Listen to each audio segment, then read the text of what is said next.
নমস্কার বন্ধুরা, এমএস কুকিংয়ে সবাইকে স্বাগত। আজকের রেসিপি সাদা ধপধপে চিনির নারকেল নাড়ু।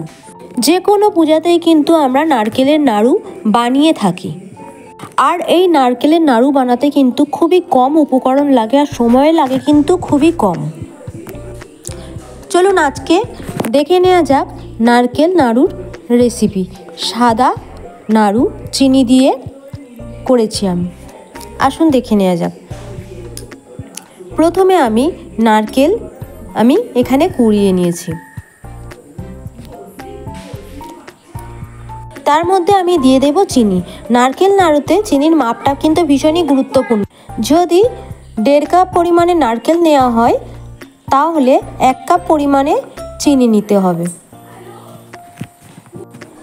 এখানে আমি চিনি আর নারকেলটাকে ভালো করে মাখিয়ে নেব। যত ভালো করে মাখা হবে তত কিন্তু নাড়ুর পাকটা কিন্তু ভালো হবে। এই স্টেপটা আপনারা কিন্তু অবশ্যই ফলো করবেন। চিনির অ্যাকুরেট মাপটা কিন্তু ঠিক বলতে পারছি না, নারকেলের সাইজের উপরে চিনির পরিমাপটা নির্ভর করে। এবারে আমি আধ ঘন্টার মতো রেখেছিলাম। তারপরে কড়াইটা গরম করে আর তার মধ্যে আমি নারকেল আর চিনি যে মাখাটা করেছিলাম সেটাকে আমি তুলে নেব। নাড়ুর পাক দেব। এবারে আমি গ্যাসটা মিডিয়াম ফ্লেমের মধ্যে রেখে আমি নাড়তে থাকবো। গ্যাস কিন্তু কখনোই আমি জোরে দেব না, দিলে কিন্তু হয় পুড়ে যাবে আর পোড়া গন্ধ নাড়ুর মধ্যে এসে যাবে আর নাড়ুটাও লালচে রঙের এসে যায়, তো একদমই ভালো লাগে না। তো গ্যাসটা মিডিয়ামের থেকেও একদম কম রেখে আঁচটাকে তারপরে হালকা হালকা করে নাড়তে হবে। এখানে আমি এলাচ দিয়ে দিলাম, ছোট এলাচ।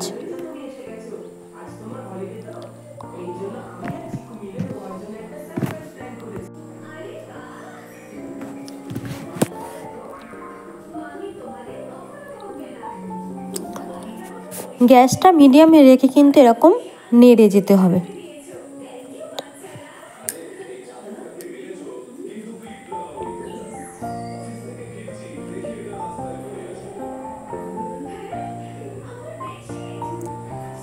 তারপরে হাত দিয়ে দেখে নেব পাকটা ঠিকঠাক এসেছে কিনা।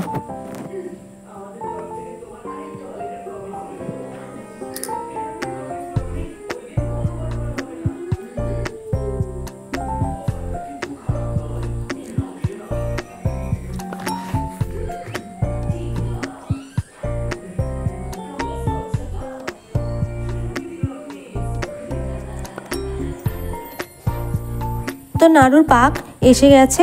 আমি এবার নারকেলের ছাইটা নামিয়ে ফেলবো। তারপরে হাত দিয়ে কিছুক্ষণ রেখে দেব, একটু ঠান্ডা হলে হাত দিয়ে নারকেল নাড়ুর সাইজে করে নেব।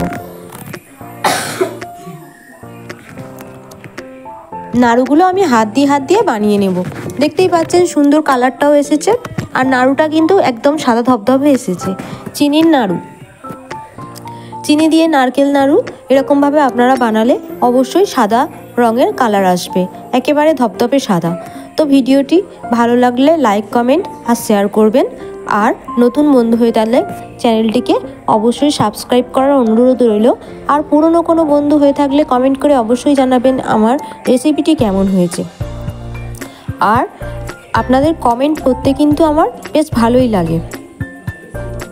নতুন কমেন্টস আরও একটি ভিডিও বানানোর জন্য খুবই প্রয়োজন। তো আমি একে একে সব নাড়ুগুলো বানিয়ে নিলাম হাত দিয়ে। তো নাড়ুগুলো একেবারে রেডি হয়ে গেছে। আপনারা অবশ্যই এরকমভাবে নাড়ুগুলো বানিয়ে দেখবেন। নাড়ুগুলো খুবই দারুণ কালার আসবে আর কিন্তু খেতেও কিন্তু খুবই সুন্দর হবে।